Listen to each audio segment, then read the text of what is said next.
So Phil, dealers currently get great protection with REVs and REV certificates. What protection does PPS Act give them?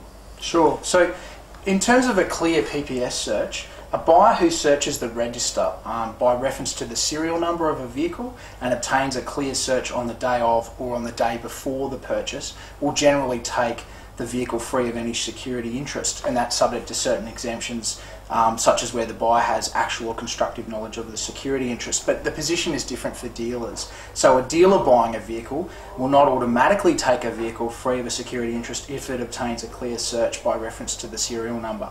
In addition to doing a search of the serial number, I recommend that dealers also carry out a search of the register by reference to the name of the vehicle's owner, the seller of the vehicle. So 2 searches? 2 searches, that's correct.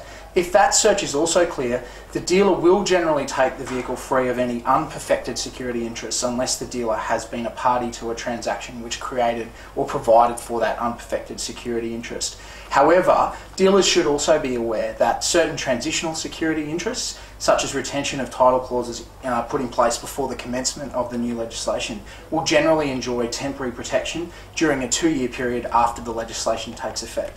These transitional security interests will also need to be considered and dealt with by dealers when they're buying a vehicle. So a dealer needs to search by VIN and by entity that he's buying the car off? That's correct, Chris. Okay, so they need to search. What about dealer to dealer?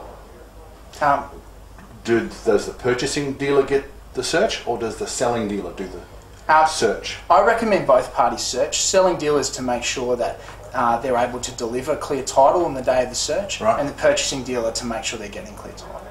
Thanks, Phil.